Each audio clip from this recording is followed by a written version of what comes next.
nosotros vamos a continuar con nuestra serie acerca de la esperanza. Si tenemos las hojas del sermón, el título del mensaje de esta mañana es Esperanza en medio de la crisis. Esperanza en medio de la crisis. Y vamos a estar estudiando lo que encontramos en Segunda de Reyes, capítulo 18 en adelante. Es acerca del rey Ezequías, quien se encuentra enfrentando un momento muy complicado para la nación. Su padre, Acaz, se había distinguido por ser uno de los peores reyes.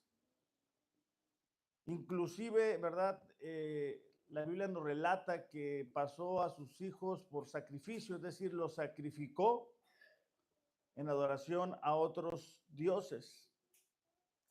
Ahora, ¿cómo pasa esto? Es decir, ¿cómo la nación de Dios pasó de tener un reinado fuerte, un reinado unido, un reinado distinguido, ¿verdad?, por la adoración al único Dios, a estar en la situación en que Ezequías ahora está? Bueno, en sus Biblias vamos a leer solamente a manera, quiero ir en el contexto, ¿verdad? En Primera de Reyes, capítulo 12, versículo 26. Y esto nos va a situar cuando Salomón ha muerto. Y entonces el reino va a sufrir una división. Por un lado va a estar Roboam, quien va a estar reinando sobre Judá, y por el otro lado va a estar Jeroboam, quien va a estar reinando, ¿verdad?, a las 10 tribus, y es lo que muchas veces en la Biblia dice el reino del norte o el reino de Israel. ¿Ok? Entonces, les voy a repetir. Ya no va a ser a partir de este momento una sola nación, sino que a partir de este momento es el reino del norte y el reino del sur. El reino del norte está compuesto por 10 tribus, el reino del sur va a estar compuesto por Judá y por Benjamín, es decir, 2 tribus. El reino del norte va a estar reinado por Jeroboam, y es donde vamos a estar leyendo. Dice en Primera de Reyes, capítulo 12, versículo 26 en adelante, dice: Jeroboam se dijo en su corazón, ahora el reino volverá a la casa de David. Es decir, Jeroboam dijo, es posible que las 10 tribus quieran volver a Judá, porque si este pueblo continúa subiendo a ofrecer sacrificios en la casa del Señor en Jerusalén, el corazón de este pueblo se volverá a su señor, es decir, a Roboam, rey de Judá, y me matarán y volverán a Roboam, rey de Judá. Ok, a ver, iglesia, para aprender juntos. Ya no está Salomón, se queda su hijo Roboam. Entonces, Jeroboam y Roboam se han dividido el reino. Por un lado está Jeroboam, quien se ha quedado con las 10 tribus. Por el otro lado está Roboam, que se ha quedado con 2 tribus. Entonces, en medio de esto, Jeroboam dice, ok, si estas 10 tribus siguen yendo a adorar a Judá, si siguen yendo a adorar allá donde está Roboam, tarde que temprano ellos se van a volver a Roboam. ¿Ok? En el versículo 28 dice, aquel rey buscó el consejo y decidió hacer 2 becerros de oro. Que cuando tú te das cuenta que la respuesta a ese miedo que tuvo Jeroboam fue la idolatría, nos podemos dar cuenta qué clase de consejeros fue a buscar, ¿verdad?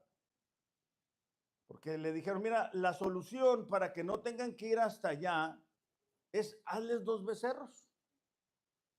¿Se acuerdan cuando Aarón se queda con el pueblo de Israel y dicen, bueno, a Moisés, quién sabe qué le pasó, y él les hace dos ídolos y le dicen, miren aquí Israel, aquí están tus ídolos. Bueno, la historia se repite. Bueno, el rey buscó el consejo, hizo dos becerros de oro y dijo al pueblo, es mucho para ustedes subir a Jerusalén. Aquí están sus dioses, oh Israel, los cuales te hicieron subir de la tierra de Egipto. Me interesa que sigamos la historia. ¿Me están siguiendo? Ok. La respuesta de Jeroboam es decir, qué flojera ir hasta allá. O sea, se sabe lo que Dios dijo, pero qué flojera que vayan hasta allá. Miren, aquí les voy a hacer dos becerros así, ¿verdad? Y pues es la misma. ¿Ok? Bueno, versículo 31. Hizo también casas en los lugares altos y nombró sacerdotes de entre el pueblo que no eran de los hijos de Leví. Ok. Número uno, él dice, miren, no tienen que ir hasta allá, no tiene caso, aquí están sus becerros, no hay necesidad de ir hasta allá, hasta el templo. Número dos, él dice, miren, pues nos quedamos sin la tribu de Leví, entonces voy a agarrar a dos que tres que crean la locura que yo estoy creyendo y a partir de este momento ya son sacerdotes. ¿Ok? Otra desobediencia a la palabra de Dios. Versículo 32. Jeroboam instituyó una fiesta en el mes octavo, en el día 15 del mes, como la fiesta que hay en Judá, y subió al altar. Así hizo en Betel, ofreciendo sacrificio a los becerros que él había hecho. Y puso en Betel a los sacerdotes de los lugares altos que él había construido. Entonces, estoy en el versículo 33, subió al altar que había hecho en Betel aquel día, mes octavo, es decir, en el mes que él había planeado en su propio corazón, e instituyó una fiesta para los israelitas y subió a aquel altar para quemar incienso. Ok, ¿qué es lo que está haciendo Jeroboam? Jeroboam dice, ok, el culto ya no se tiene que hacer en ese lugar. Ahora aquí lo vamos a hacer. Ya no tienen que ir a adorar al Dios verdadero, aquí les voy a hacer unos becerros de oro. Tampoco tenemos los sacerdotes de la tribu de Leví porque se perdieron en la separación, entonces yo voy a nombrar a dos que tres que me caigan bien y entonces ellos van a ser sus nuevos sacerdotes. Tampoco tienen que celebrar la fiesta de las enramadas, vamos a hacer aquí algo parecido. Okay. A partir de este momento, iglesia, a partir de este momento es que la adoración al Dios verdadero se empieza a descomponer, vamos a decirlo así, en el reino del norte. A pesar de que eran 10 tribus, a pesar que eran más, ellos fueron introducidos por este rey a adorar a los dos becerros. Y esto fue piedra de tropiezo constante para el pueblo en general. Porque su rey les estaba diciendo, miren, no hay necesidad, vamos haciendo lo mismo. Estos becerros son sus dioses y esos son sus sacerdotes. Es decir, habían desechado las instrucciones de Dios.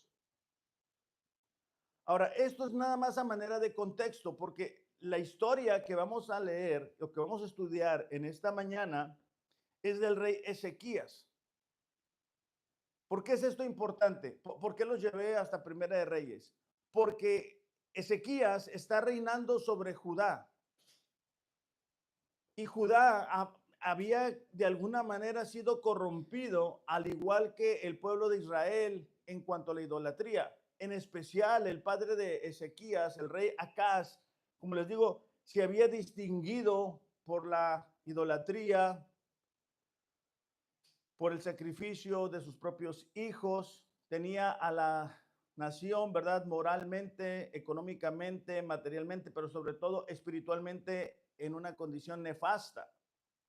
Y es justo cuando Dios levanta al rey Ezequías, quien se distinguió por erradicar la idolatría, quien se distinguió por traer un avivamiento a la fe, no únicamente de su círculo cercano, sino de toda la nación, quien se distinguió por reactivar el culto a Dios, ya que Acaz, dentro de las locuras que había hecho, fue cerrar el templo de adoración. Entonces, vamos a leer a partir de Segunda de Reyes, capítulo 18, versículos 5 al 7, entendiendo, ¿verdad?, que Ezequías es el rey del Judá y dijimos que es el reino del sur, las dos tribus, Judá y Benjamín.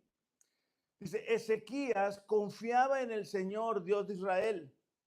No hubo nadie como él entre todos los reyes de Judá, ni antes ni después de él. Permaneció fiel al Señor en todo y obedeció cuidadosamente los mandatos que el Señor le había dado a Moisés. Por eso dice, el Señor estaba con él y Ezequías tuvo éxito en todo lo que hizo. En medio de esta crisis en la que se encontraba sumergida el pueblo de Judá, Ezequías trae un despertar, trae la esperanza a esta nación que se encontraba, como les decía ahorita, económicamente muy mal, moralmente peor, pero por encima de todo, la vida espiritual de esta nación que debía de ser de bendición para los demás pueblos estaba devastada. Ahora, cuando leemos en el versículo 5 en adelante, nos damos cuenta lo que Ezequías hizo y lo que le permitió vivir de una manera diferente, o sea, mantener la esperanza para él mismo y para esta nación. Y lo primero que encontramos es que él dice ahí que confiaba en el Señor, en el Dios de Israel.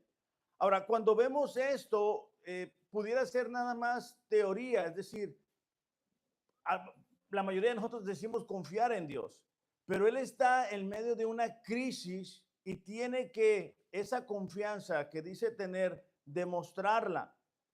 Y esto nos recuerda algo que es importante para nosotros, y es que la oportunidad de poder demostrar la confianza en Dios no sucede comúnmente en situaciones favorables, sino en situaciones adversas. La manera en que tú y yo podemos demostrar con mayor claridad que estamos confiando en Dios es cuando estamos enfrentando una crisis, cuando estamos enfrentando adversidad, cuando estamos enfrentando oposición. Confiar en Dios implica creer que lo que Él dice es verdad y actuar en consecuencia a su palabra. La razón que te leí al principio, ¿verdad? De lo que hizo Jeroboam es porque corremos el peligro en nuestros tiempos de desobedecer a Dios y hacerlo algo cotidiano, algo normal, algo a lo que nos acostumbramos. Y la fe en Dios, iglesia, implica que lo que Él dice es verdad y que lo que Él dice yo lo voy a comenzar a vivir. Santiago 1:22 es un pasaje que hemos leído en otras ocasiones. Santiago 1:22 dice, no solo escuchen la palabra de Dios, tienen que ponerla en práctica. De lo contrario, solamente se engañan a sí mismos.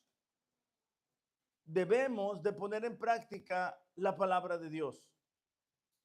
Si escuchas la palabra, pero no la obedeces, sería como ver tu cara en un espejo, te ves a ti mismo, luego te alejas y te olvidas cómo eres.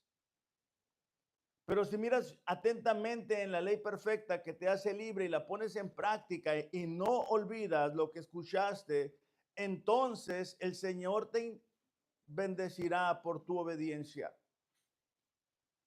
Entonces, el confiar para Ezequías fue más que decir, bueno, yo confío en Dios, sino que lo llevó a actuar en consecuencia. El padre de Ezequías, como les decía al principio, había propagado la idolatría.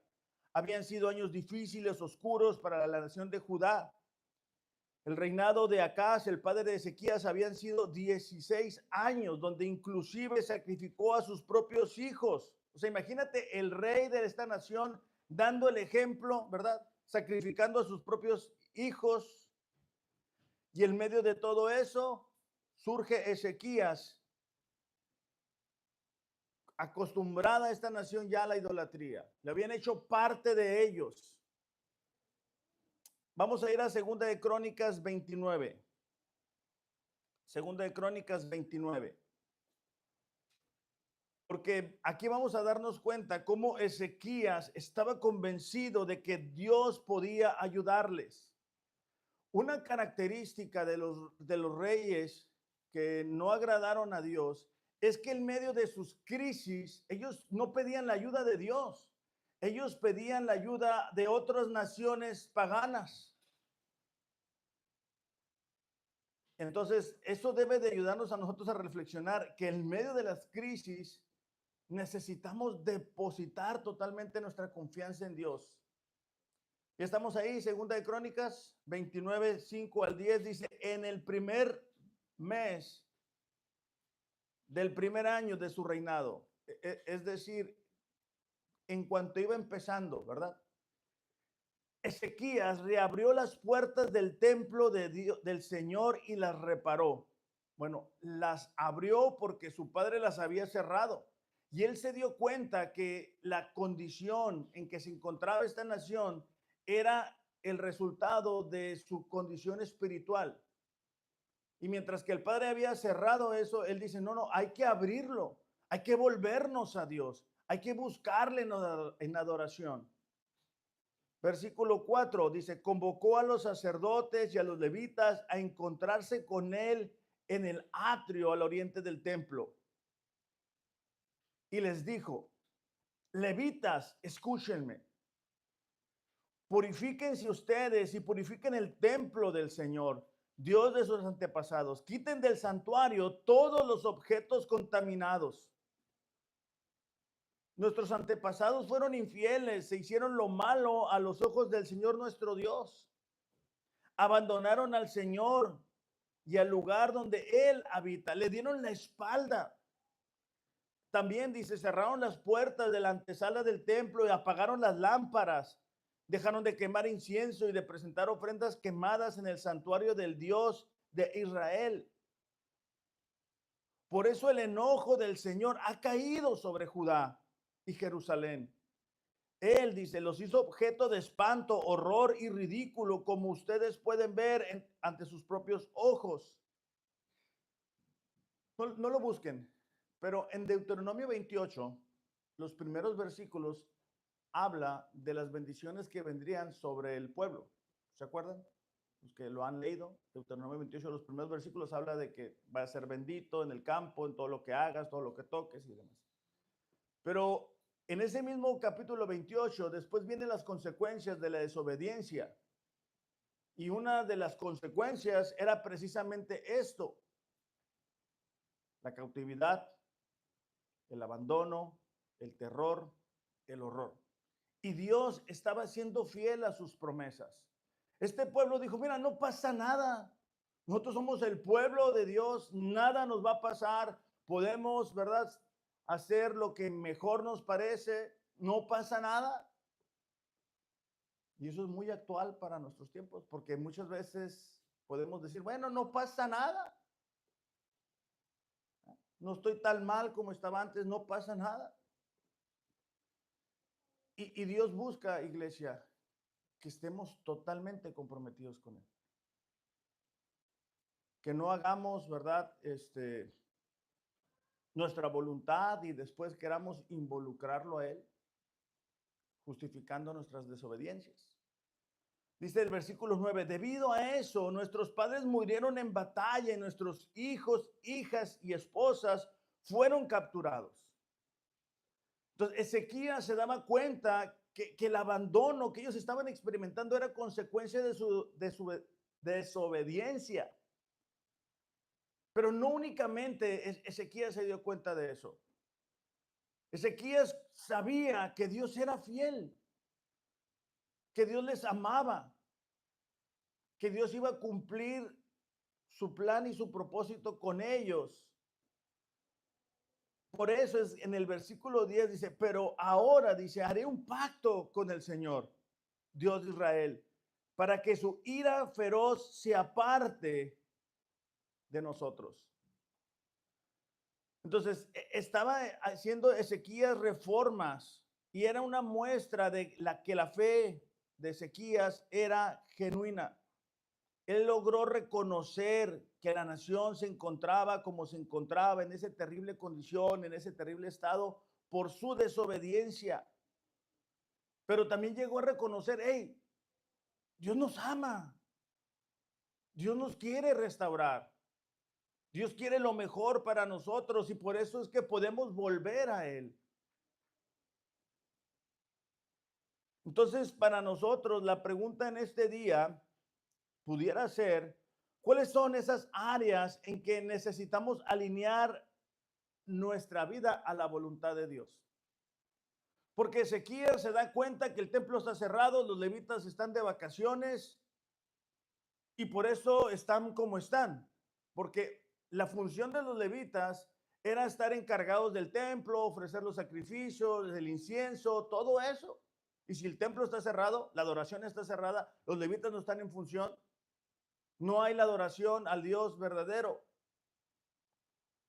Y es interesante porque este reino dijo, bueno, es cuestión de verdad, echarle ganas a la economía, hay que trabajar más. No, él dijo, la clave para esto es buscar a Dios. Entonces, creer en Dios o confiar en Dios es poder descansar en que Él nos va a apoyar en medio de las dificultades. Ahora, en 2 Reyes, capítulo 18, versículo 30, vamos a ver otro capítulo en el cual Ezequías está demostrando cómo su fe lo está llevando a actuar. Primero, imagínate ir en contra de la corriente, ¿verdad? De todos los principales de Judá que estaban acostumbrados a la idolatría y de repente él llega y dice, no, hay que cambiar todo esto, que no es una cosa sencilla. Ahora en Segunda de Reyes hay otro capítulo, ya que el rey de Asiria manda a uno de sus generales a hablar al pueblo al pie de la muralla. Ahora sí que como nosotros tenemos nuestra frontera con el país vecino, y él les dice así, no permitan que los haga confiar en el Señor diciéndoles, con toda seguridad el Señor nos librará. Esta ciudad nunca caerá en manos del rey asirio. Fíjate lo que dice esta persona. No escuchen a Ezequías cuando trate de engañarlos al decir, el Señor nos librará. El rey asirio envía a una persona con el único propósito de quererles intimidar, quererles asustar, quererles llevar, ¿verdad?, a que no obedecieran a Dios. Ariel, ¿me pueden ayudar con el celular? Dice el versículo 33. ¿Acaso, dice, los dioses de cualquier otra nación alguna vez han salvado a su pueblo del rey de Asiria? Él está diciendo, miren, ningún otro Dios ha logrado salvar a su pueblo. Ellos eran como una máquina, ¿verdad?, de conquistar pueblos y naciones. Y va a comenzar a enumerar sus victorias en el versículo 34. ¿Sí me están siguiendo? Segunda de Reyes 18, ahora en el versículo 34, dice así, ¿qué le sucedió a los dioses de Amad y de Arfat? ¿Y qué me dicen de los dioses de Serfaim? Para nombres, ¿va? Ena e Iba. ¿Algún dios libró a Samaria de mi poder? ¿Cuál de los dioses de alguna nación ha podido salvar alguna vez a su pueblo de mi poder? ¿Qué les hace pensar entonces? Dice que el Señor puede librar a Jerusalén de mis manos. Entonces, este rey de Asiria está como que poniéndose estrellitas, ¿verdad? Y está como presumiéndoles todo lo que ellos han hecho. Y él dice, mira, ninguna nación. Y luego imagínate el pueblo, ¿verdad? Económicamente débil, batallando, y ahora tienen un rey que les está diciendo que hay que adorar a Dios. Entonces eso puede causar confusión, porque ellos pueden decir, mira, estamos peor que antes, ahora vienen los asirios y nos quieren conquistar. Ezequías nos está diciendo que confiemos en Dios, pero, pero hay otros pueblos, otras naciones que tienen otros dioses y parece que les va mejor. Entonces, vamos a ver la respuesta de Ezequías, porque Ezequías parece que está determinado a no ceder ante la invasión de dicha nación. Segunda de Reyes, capítulo 19, versículo 14, 10, bueno, vamos a leer a partir del 14, ¿ok? Ezequías dice, tomó la carta y la leyó. Luego dice, fue al templo, extendió la carta delante de Dios y oró diciendo, Dios de Israel, tú tienes tu trono sobre los querubines. Tú eres el único Dios de todos los reinos de la tierra. Tú eres el creador del cielo y de la tierra. Voy a hacer una pausa aquí. ¿Se acuerdan cuando estudiamos el Padre Nuestro? ¿A poco no es similar? Fíjese cómo Ezequías está enfocando su atención en quién es su Dios. Él se está recordando quién es su Dios. O sea, Dios no necesita que Ezequías le diga quién es. Versículo 16 dice, préstanos atención. Mira lo que nos está sucediendo. Vamos a brincar al versículo 19. Ahora dice, oh Señor, Dios nuestro, rescátanos de su poder. Así todos los reinos de la tierra sabrán que solo tú, oh Señor, eres Dios. Entonces, esto nos recuerda que confiar en Dios es depender de Él en todas las áreas de nuestra vida. Hay veces que crisis económicas vienen a nuestras vidas y entonces pensamos que podemos justificar una desobediencia a la palabra de Dios. Y no es así. Ezequías nos muestra, ¿verdad?, cuán importante es en medio de las crisis que estemos enfrentando seguir teniendo esperanza en Dios. Recordar que Dios ha prometido que todas las cosas obran a bien a aquellos que le amamos. Salmos 37, no lo busquen. Dice, entrega al Señor todo lo que haces. Confía en Él y Él te ayudará. Ezequías estaba siendo tentado a decir, mira, vamos cediendo a los de asirios. No, vamos viendo, a ver, vamos confiando en su misericordia, que no nos vaya tan mal. Ezequías también estuvo tentado a decir, mira, le voy a pedir ayuda a otra nación que venga y me ayude, que venga y me apoye, que es justo lo que su padre había hecho, ¿verdad? Su padre se había distinguido por el medio de las invasiones, ir a pedir ayuda a otra nación pagana. Salmos 37, 7, yo se los voy a leer, dice, quédate quieto en la presencia del Señor y espera con paciencia a que Él actúe. Entonces, cuando las crisis vienen a nuestra vida, nosotros muchas veces somos tentados a actuar sin tomar en cuenta la voluntad de Dios.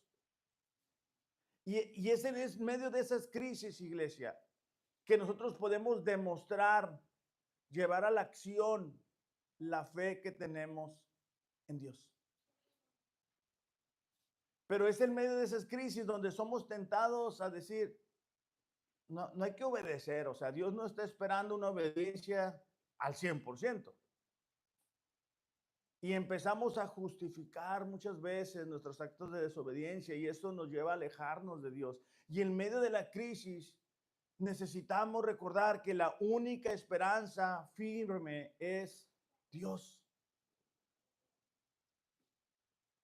Versículo 35 en Segunda de Reyes. Ahí estábamos, ¿verdad? Más o menos.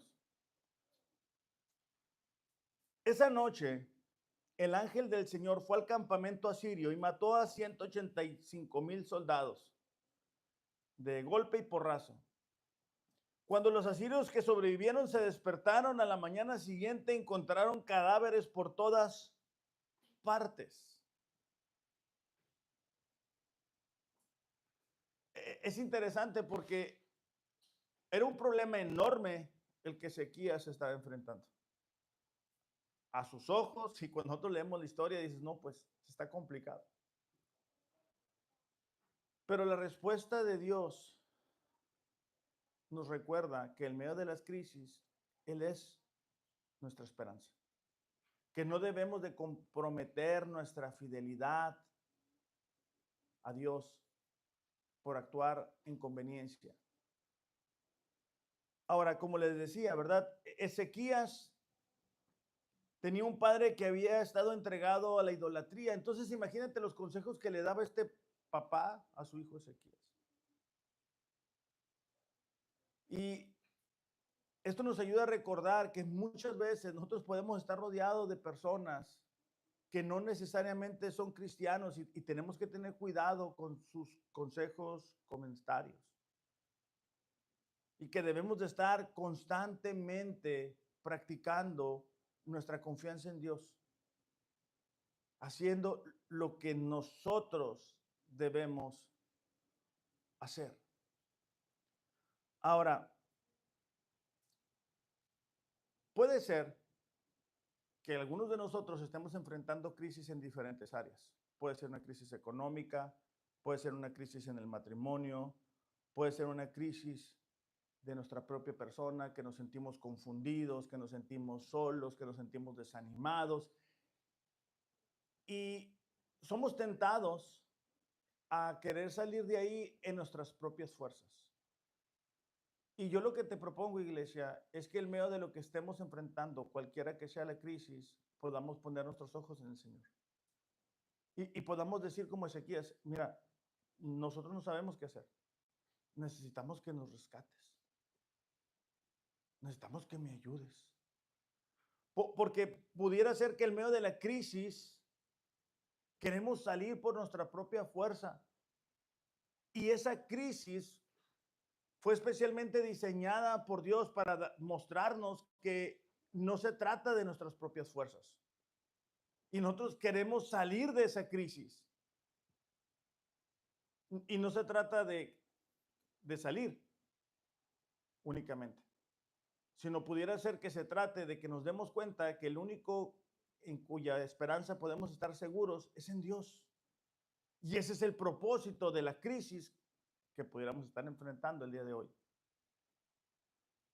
Lo segundo que miramos en Ezequías es que dice que permaneció fiel en todo al Señor. Y esto es particularmente importante para nosotros en esta mañana, porque permanecer es mantenerse sin cambios en un determinado estado, condición o situación. Entonces, él se mantuvo sin cambios. Ahora, cuando nosotros leemos la historia de Ezequías, y por eso para mí era importante leerte el contexto, recuerda que su padre había sumergido a la nación en la idolatría.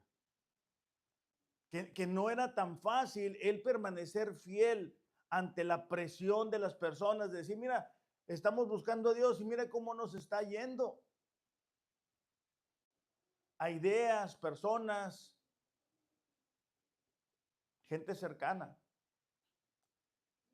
Dice que él permaneció fiel y fiel dice que es una persona que es firme, constante en sus afectos, convicciones y actos. Cumple con sus obligaciones, compromisos. Es alguien leal. Es alguien con quien uno se siente apegado. Que no defrauda la confianza que ha sido puesta en él. En medio de la explicación que Ezequías hacia la nación. ¿Se acuerdan cuando Ezequías dice, miren, estamos como estamos por desobedientes? ¿Ok? En el versículo 10, él hace esta declaración. Ahora dice, he decidido en mi corazón hacer un pacto con el Señor. Y es como el corito, ¿verdad? Que cantábamos ahorita, donde decimos, he decidido seguir a Cristo. No vuelvo atrás, no vuelvo atrás. Entonces, cuando estamos enfrentando una situación, debemos de recordar la necesidad de permanecer fiel a Dios. Y esto es a veces difícil para nosotros porque somos así, inconstantes. Cuando Ezequías enfrentó una enfermedad, él hace memoria de esta manera de vivir delante de Dios. En Segunda de Reyes, capítulo 20, versículo 3, fíjate la declaración de Ezequías, dice, te ruego, oh Señor, que te acuerdes ahora de cómo yo he andado delante de ti en verdad y con un corazón íntegro, y he hecho lo bueno ante tus ojos. Él se mantuvo fiel. En Proverbios 26 dice, muchos se dicen ser fieles. Y después hace una pregunta, dice, ¿pero quién? ¿Quién podrá encontrar uno realmente digno de confianza? El cristianismo es un estilo, una manera de vivir en comunión con Dios todos los días de nuestra vida. Él debe de ser una prioridad para nosotros.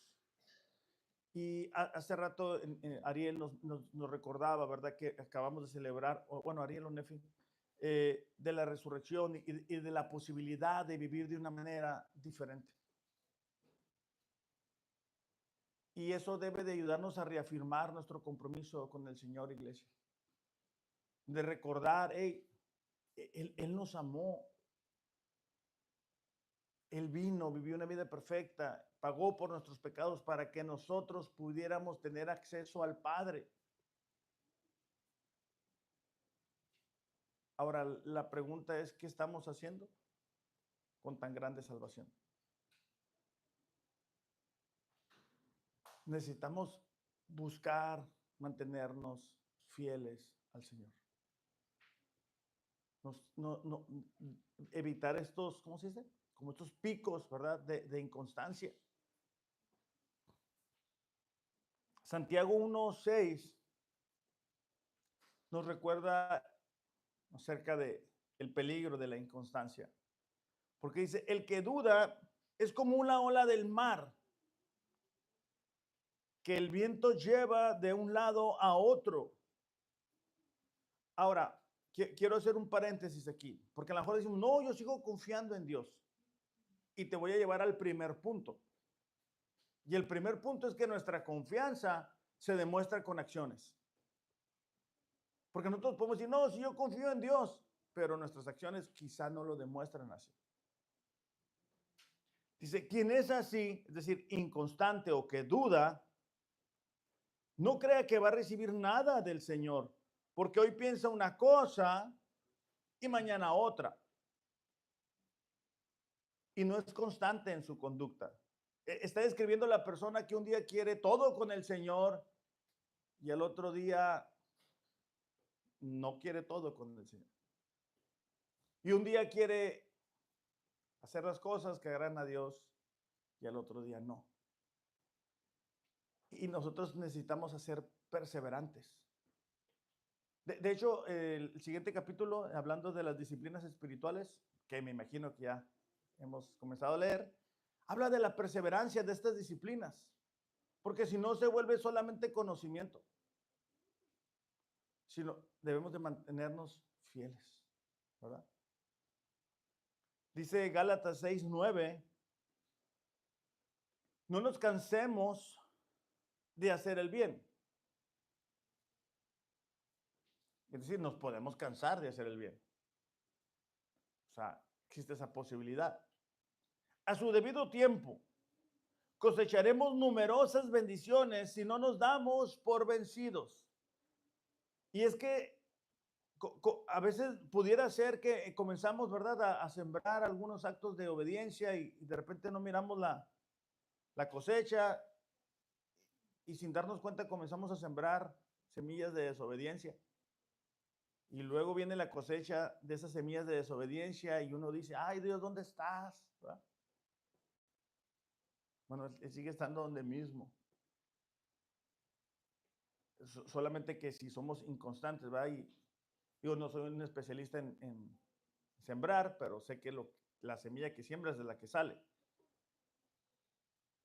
Entonces, una pregunta para nosotros en esta mañana es, ¿cómo estamos reaccionando en medio de las crisis? ¿Estamos reaccionando con confianza? ¿Estamos permaneciendo fieles al Señor? ¿Cómo reaccionamos en momentos difíciles? Habacuc 3:17.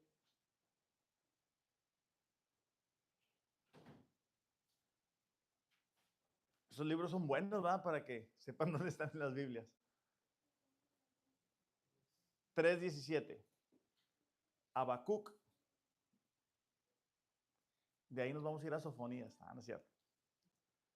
Habacuc dice, aunque no den higos las higueras, ni den uvas las viñas, ni aceitunas los olivos, aunque no haya en nuestros campos nada que cosechar, aunque no tengamos vacas ni ovejas, siempre te alabaré con alegría, porque tú eres mi Salvador. Y esto nos recuerda que a veces cuando las cosas no están funcionando, nosotros nos desanimamos y dejamos de orar o pudiéramos dejar de leer o pudiéramos dejar de venir, de congregarnos, de buscar a Dios, de buscar edificarnos unos a otros, porque andamos, como se dice comúnmente, ¿verdad?, de capa caída, porque no vemos el resultado de lo que quisiéramos ver. Dice, siempre te alabaré con alegría porque tú eres mi Salvador. Dios mío, dice, tú me das nuevas fuerzas. Me das la rapidez de un venado y me pones en lugares altos. Entonces, una vez más les recuerdo, Ezequías, en medio de esa crisis, confió en Dios. Y esa confianza se vio reflejada, ¿verdad?, por acciones. Se distinguió por ser alguien constante, fiel, que permaneció. Y en ese sentido, iglesia, nosotros necesitamos pedirle mucho a Dios. Ayúdanos, ayúdanos, ¿verdad?, a permanecer fiel. Ayuda cuando nos sentimos desanimados. Señor, ayúdame, dame el ánimo que necesito. Dame de tu gracia. Y número 3, aquí con Ezequías, dice que obedeció cuidadosamente todos los mandatos. Y por eso dice que el Señor estaba con él. ¿A qué se refiere con que estaba con él? Porque pues está con todos, ¿verdad? Pero el respaldo de Dios estaba reflejado en el resultado de esa obediencia del rey Ezequías.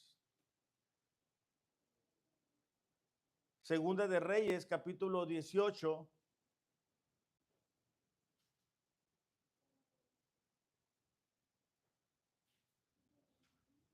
Fíjate lo que le pasa. ¿Se acuerdan que les hablé del reino del norte y del reino del sur? Ezequías está en el reino del sur. Ahora vamos a ver lo que le pasó al reino del norte. ¿Ok? Segunda de Reyes 18:11. En ese tiempo, el rey de Asiria desterró a los israelitas a Asiria. El mismo que ahorita se acuerdan que estaba amenazando a Judá y que le dicen, hey, no deje que Sedequías los confunda. ¿Okay? Okay. Ahora está atacando al rey del norte. Dice el versículo 12. Ok, a ver. En el versículo 11 dice que el rey de Siria desterró a los israelitas, es decir, agarró a los israelitas y se los llevó a otras partes. Ellos, dice, se negaron a escuchar al Señor, su Dios, y a obedecerlo. En cambio, violaron su pacto, es decir, todas las leyes que Moisés, siervo del Señor, les había ordenado que obedecieran. Es decir, la consecuencia de la desobediencia del reino del norte fue ser desterrados. Y al principio te leí cómo este reino del norte introdujo los dos becerros, los otros sacerdotes y todas las cosas, ¿verdad?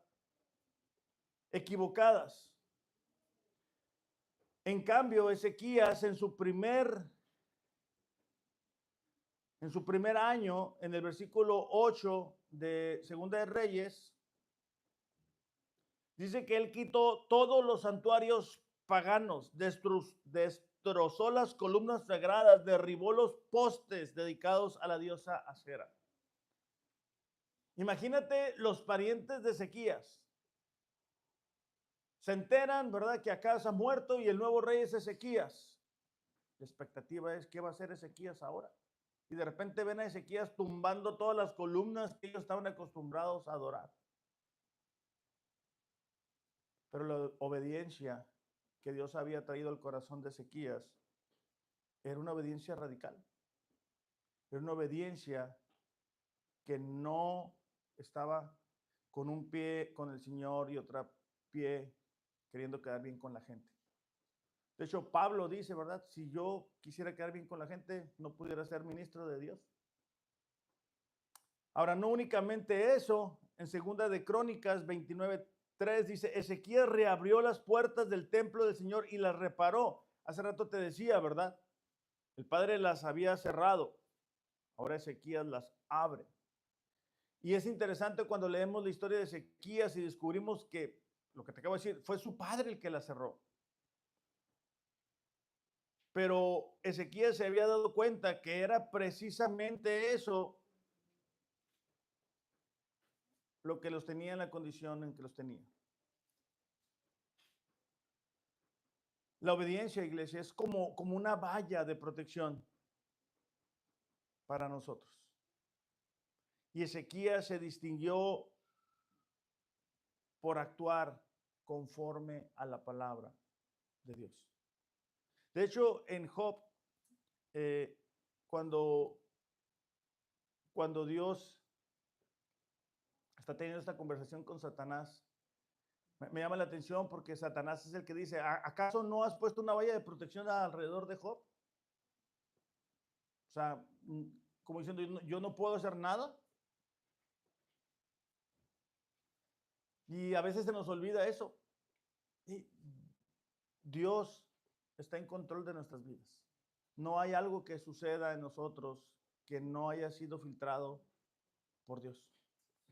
Y como te decía hace unos minutos, quizá la crisis en la que estamos el día de hoy o la crisis que vayamos a enfrentar en un futuro sea la fidelidad de Dios, su misericordia, ayudándonos a decir, hey, no puedes solo, no puedes sola. Hay ocasiones en las que Dios permite que la gente en quien nosotros confiábamos, ¿verdad? Que nosotros decimos, no, esta persona nunca me va a fallar, nos falle, para que nos demos cuenta que solamente podemos confiar en Dios. Tengamos cuidado, iglesia, de no hacer de las personas un ídolo y que sea más importante ese ídolo que Dios. Tengamos cuidado de no hacer de los trabajos un ídolo y que ese trabajo sea más importante que Dios. Porque Dios en su misericordia, en su gracia, siempre está con los brazos abiertos para nosotros. Pero tenemos que darnos cuenta, ¿verdad? De que muchas veces estamos ahí por permitir que ídolos lleguen hasta nuestro corazón. Pero miren, siempre hay esperanza en Dios. Y ese es el propósito de este mensaje, que así como Ezequías, ¿verdad?, alcanzó esperanza para él, para su pueblo, hizo este revuelo en el área espiritual, nosotros el día de hoy podamos decir, hey, ¿sabes qué? Tengo esperanza. Yo puedo reconocer que me estoy alejando, que me he alejado. En el Señor tengo esperanza, porque Él es fiel a cumplir, a llevar a feliz término lo que ha iniciado. Vamos a orar.